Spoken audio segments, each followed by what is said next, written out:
Hello guys, gas নিয়ে প্রথম টিপ। রাত্র বাজে 11টা। মিরপুর থেকে কমলাপুরে নিয়ে আসলাম 520 টাকায়। সেখান থেকে আরেকটা টিপ ঢুকে গেছে, গুলশান একে যাবে। তো যাত্রী উঠায়া নিয়ে রওনা করলাম গুলশান একের উদ্দেশ্যে। নামাইলাম মাত্র গুলশানে। কমলাপুর থেকে নিয়ে এসে ভাড়া দেখছিলাম 400 টাকা, আইসা ভাড়া আসছে 273 টাকা। যাত্রীর প্রমোশন আছে 90 টাকা। তো এই প্রমোশনের টিপগুলাতে খুব আসলে বিরক্তিকর। দুইটা টিপ মারলাম, দুই টিপে দুইটা প্রমোশন। প্রথম টিপে 200 টাকা, 100, প্রথম টিপে 100 টাকা প্রমোশন, দ্বিতীয় টিপে 90 টাকা প্রমোশন। এটা কোনো কথা? মানে প্রতি টিপে যদি প্রমোশন থাকে তাহলে তো পাঠাই ভালো উবারের থেকে। এই হচ্ছে উবারের অবস্থা। গুলশান থেকে নিয়ে আসলাম সেন্ট্রাল রোড, এখানে নিয়ে আসলাম, ভাড়া পাইলাম 340 টাকা।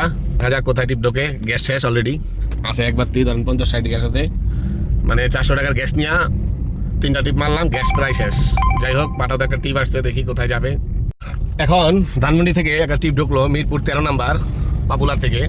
তো যাত্রী আনা যাচ্ছি পপুলারের সামনে। ধানমন্ডি থেকে মিরপুরে উবারে আসলো 360 টাকা। যাত্রী নামাইলাম 13 নাম্বার। মিরপুর 13 নাম্বার গাড়ি যাত্রী নামানোর পরে হেমাদপুরে একটা টিপ হয়েছিল। তো সেই টিপটা উঠানোর জন্য চলে আসছিলাম মাজার রোডে। আসার পরে সেই যাত্রী টিপ ক্যান্সেল করে দিছে। তো গেলাম ড্যান্সতে গ্যাস নেওয়ার জন্য।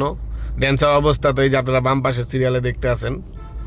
তো ড্যান্সতে যে যখন গ্যাস না পাইলাম, পরে ওইখানে ভিআইপি অফার করছিলাম, ভিআইপি 5টার আগে দিবে না। টেকনিক্যালে গেলাম, সেখানেও বাংলা কলেজ পর্যন্ত।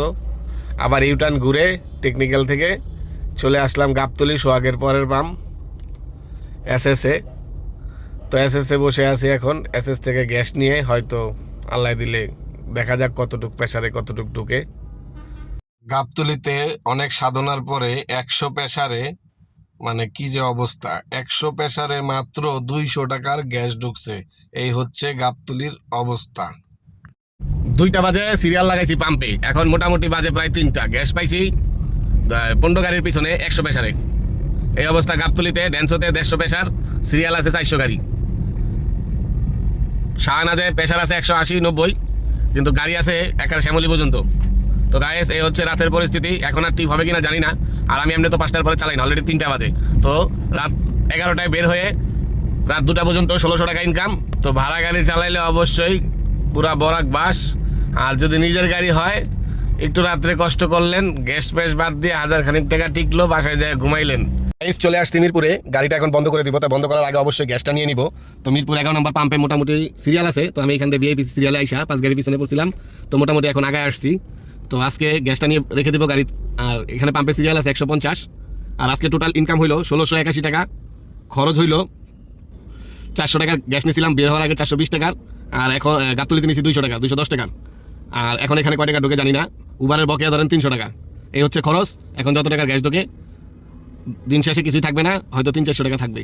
এই হচ্ছে সারা রাত গাড়ি চালাইয়া পরিশ্রম করে উবার পাঠানোর ব্যবসা। যারা যারা 10 লাখ টাকা ইনভেস্ট করতে চান অবশ্যই করে ফেলেন খুব দ্রুত। প্রতিদিন রাতের বেলা এরকম গাড়ি চালাবেন গ্যাস নিয়ে, আর দিন শেষে রাত শেষে 500-1000 টাকা নিয়ে বাসায় চলে যাবেন। তো গাইস, মূল সত্য ঘটনা তুলে ধরলাম। এতে অনেকে গালাগালি করতে পারে, অনেকে খারাপ ভাবতে পারে। পরিস্থিতি গাইস এরকমই চলতেছে। তো কেউ বাজে মন্তব্য করবেন না। ভিডিওটি ভালো লাগলে অবশ্যই ফলো করে শেয়ার করে সাথে থাকবেন। ধন্যবাদ। আসসালামু আলাইকুম।